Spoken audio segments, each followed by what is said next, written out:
여러분 안녕하십니까? 여수 MBC 뉴스투데이입니다.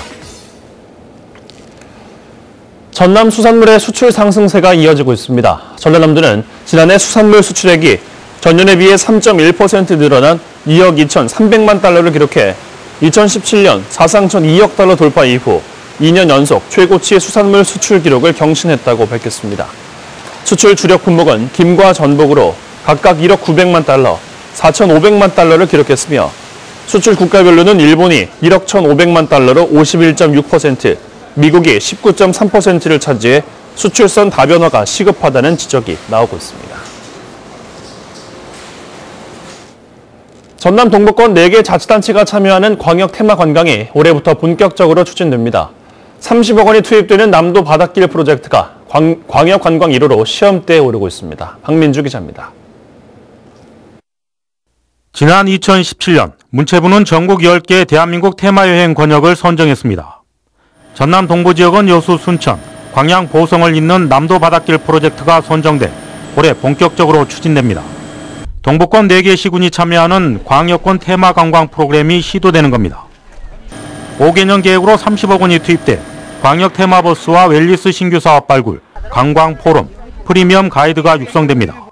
올해부터 4개 시군이 육권역 관광 테마를 본격적으로 개발을 함으로써 지역 간 공동상품 개발로 인한 시너지를 높이고 테마가 있는 고품격 관광 코스도 함께 만들어 나갈 계획이 있습니다. 남도 바닷길은 강과 포구, 섬, 생태습지가 어우러진 남도 바닷길에 빼어난 연안의 풍광을 만끽할 수 있는 코스로 개발됩니다. 동부권에서는 처음으로 시도되는 광역 관광 사업인 만큼 보다 다양한 컨텐츠 개발과 연계 상품화가 관건입니다.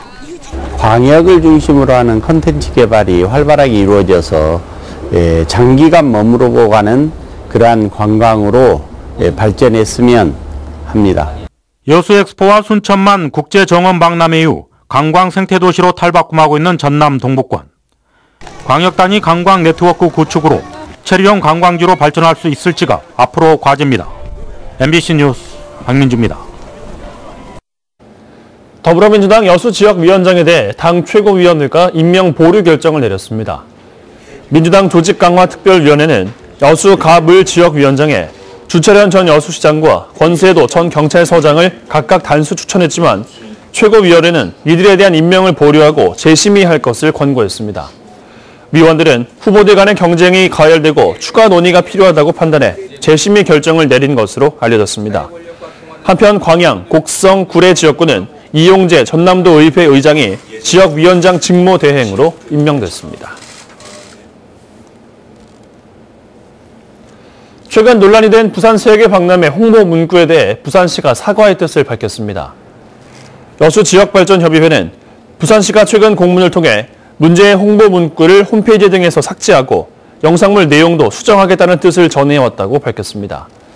부산시는 엑스포 유치 홍보 문구로 대한민국 최초 박람회이자 진짜 박람회라는 표현을 사용했으며 이에 대해 시민단체는 여수 세계 박람회를 폄하하고 지역 갈등을 조장하는 것이라며 시정을 요구한 바 있습니다. 구단 역사상 처음으로 2부 리그로 강등된 전남 드래곤즈가 올해 도약을 꿈꾸고 있습니다. 전술적인 변화 등 다양한 변신을 통해 1부 리그로 올라오겠다는 각오입니다. 조희원 기자입니다. 지난해 2부 리그로 자동 강등된 전남 드래곤즈. 창단 이후 최초로 외국인 감독을 영입하고 선수진을 대거 교체하며 일부 도약을 위한 변화에 집중하고 있습니다. 지난 시즌 약점으로 지적됐던 측면 공격력 강화에 집중하는 한편 적극적인 전술을 구사해 지루하지 않은 경기를 만드는 걸 최우선 과제로 추진하고 있습니다. 새로 취임한 수아레즈 감독은 전략대로 선수들이 잘 따라오고 있다며 올해 시즌 동안 충분히 1부 리그로 복귀할 수 있을 거라고 기대했습니다. Bueno, tenemos que mejorar la manera de jugar, ¿no? Otra manera de jugar, jugar más arriba, más presionante, ser un equipo siempre dominante del juego.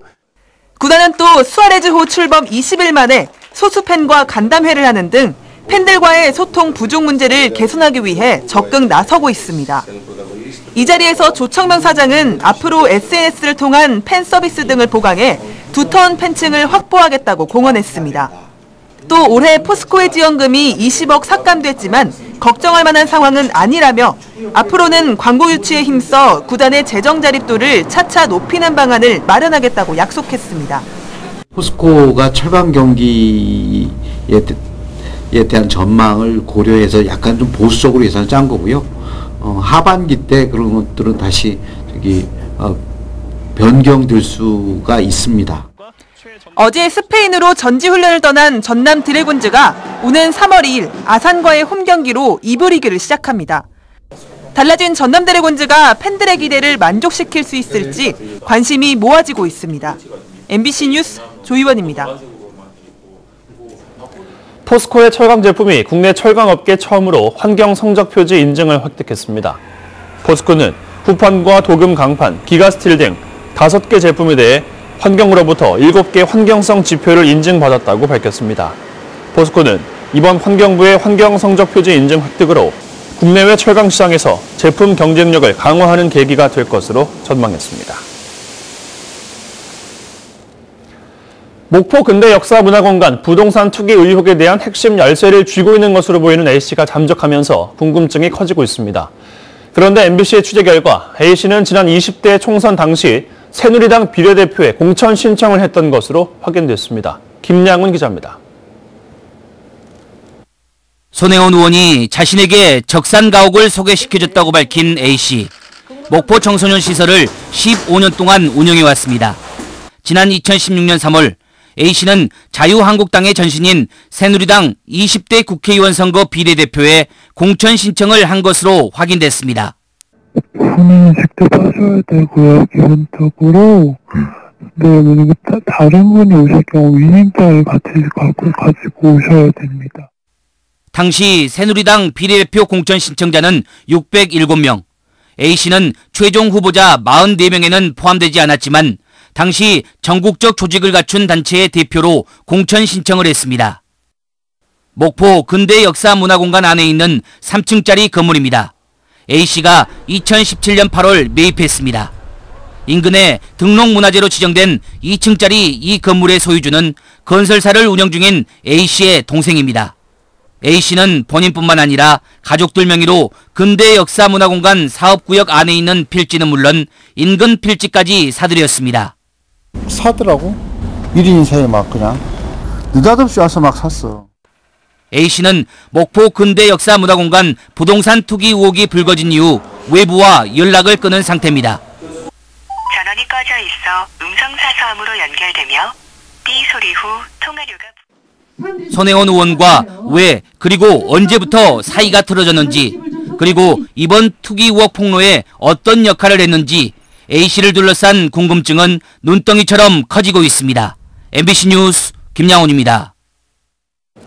허석 순천시장이 공직사회 내 갑질 근절 의지를 강조했습니다. 허 시장은 어제 간부회의를 통해 지난 6개월간 살펴본 결과 우리 시에도 그릇된 권위를 내세워 약자를 움직이는 갑질 행위가 있다며 이같이 밝혔습니다. 허 시장은 이어 갑질 유형에는 금품 수수, 폭언 폭행, 선 관련 비위가 있다며 인사를 이유로 이런 문제를 일으키는 것은 결코 좌시하지 않겠다고 덧붙였습니다. 순천시는 지난해 11월 초 허석 시장의 지시에 따라 갑질 피해 신고센터를 설치해 운영해오고 있습니다. 지난해 제정된 법에 따라 민물 장어 유통은 위판장 거래만 할 수 있게 의무화됐습니다. 시장 질서를 바로잡기 위해 도입했지만 시행 7개월이 넘게 제자리를 찾지 못하고 있습니다. 최진수 기자가 실태를 취재했습니다. 그리고 그 의논은 과정에 위판 질서 개선을 요구하며 한자리에 모인 민물장어 양식 어민들. 지난해 7월부터 개인 간 거래가 금지됐지만 생산자는 제값을 받지 못하고 소비자는 비싼 값에 사먹는 악순환이 계속된다고 주탄합니다. 지금도 시장 지배력을 갖고 있는 그때의 상인들이 각 상계 수협, 고창 수협, 영광 수협, 민물장어 양식 수협으로 상계 수협으로 중매인으로 가입을 해서 그 사람들의 영향력이 만만치 않습니다. 어민들은 수협이 제 역할을 못하면서 일부 중매인들이 출하 날짜를 잡아주지 않거나 등급을 깎는 방법으로 횡포를 부린다고 주장합니다. 경매사가 중매인과 함께 양식장을 찾아가 현장 경매로 진행하는 방식이어서 큰 돈을 가진 중매인이 시장을 지배하기 쉬운 구조인 것입니다.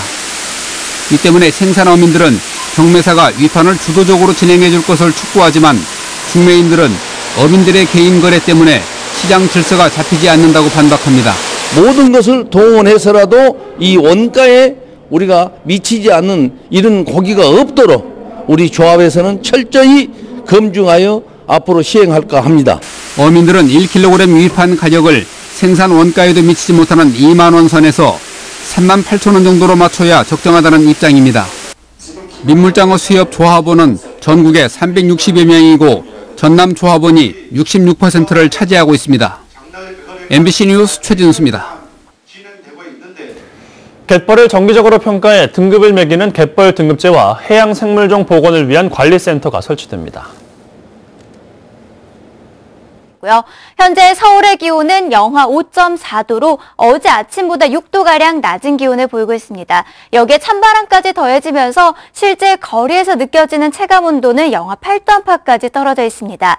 그래도 추위의 세력이 강하지는 않아서 추위는 금세 물러갈 것으로 보이고요. 모레는 전국 곳곳에 눈이나 비가 내리겠고 이후로는 다시 조금 추워지겠습니다. 미세먼지는 밤사이에 많이 해소됐습니다. 현재 서울의 미세먼지 농도는 64마이크로그램으로 보통을 보이고 있고요. 경기도와 경상도 등 곳곳으로만 먼지가 머물고 있습니다. 오늘 대기 정체에 의해서 경기도와 충북, 경상도 곳곳으로만 오전과 밤 시간대 공기가 일시적으로 탁해질 수 있겠습니다. 오늘 전국 하늘이 대체로 맑게 드러나겠습니다. 서울을 포함한 내륙 많은 지역으로는 건조특보가 계속되고 있고요. 불이 나지 않도록 계속해서 신경 쓰셔야겠습니다. 현재 서울의 기온은 영하 5.4도, 춘천은 영하 9.9도, 전주 영하 4.5도, 부산은 영하 0.4도 등으로 어제 아침보다 최고 10도 이상 낮은 기온을 보이고 있고요. 바람까지 불고 있습니다. 한낮 기온은 서울이 5도, 광주 10도, 부산 10도, 강릉 10도 등으로 어제와 비슷한 수준까지 올라서겠습니다. 내일은 밤에 제주도와 전남 해안지방부터 비가 내리기 시작하겠고요. 모레는 전국 곳곳으로 비나 눈이 내리겠습니다. 이후로는 다시 추워져서 금요일 아침에는 서울의 기온이 영하 7도 선까지 떨어지겠습니다. 활기찬 하루 되세요. 날씨였습니다.